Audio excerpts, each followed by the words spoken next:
Hey guys, Wes Logan here. I want to talk to you about my favorite fish that swims, and that is a spotted bass, not to be confused with a smallmouth or a largemouth. Spotted bass is a very particular swimming creature. It has a mind of its own, I feel like.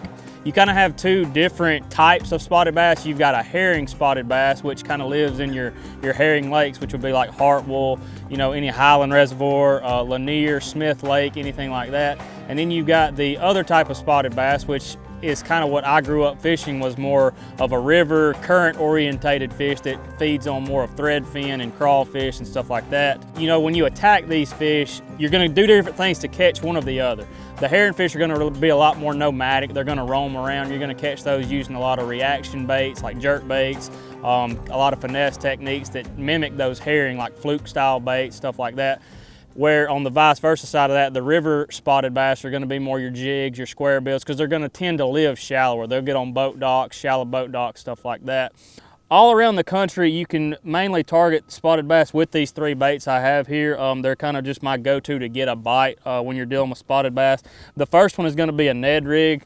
I have it rigged up here. It's on a 3/16 ounce head. I like a little bit bigger hook with this zoom beatdown worm, because you can tell it's a little bit bigger than your average Ned Rig worm. It gets a little more action with it being a little bit longer, but I want that hook to be able to go down into the bait a little bit, which is a little bit bigger than your average, you know, whole Ned Rig setup.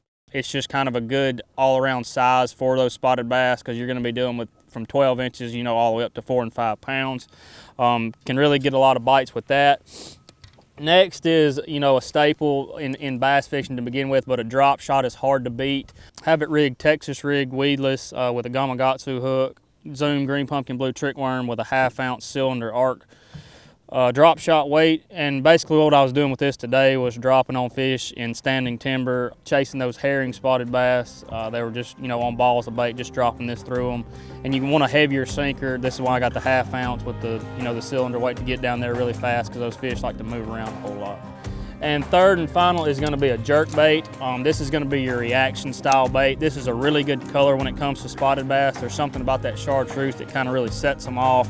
This is a jerkbait made by Arc Baits. This is a really good color for spotted bass, in my opinion, just all across the country. I've caught them on it. I really think the chartreuse kind of sets those spots off. This bait's going to dive, you know, around 5 to 7 feet.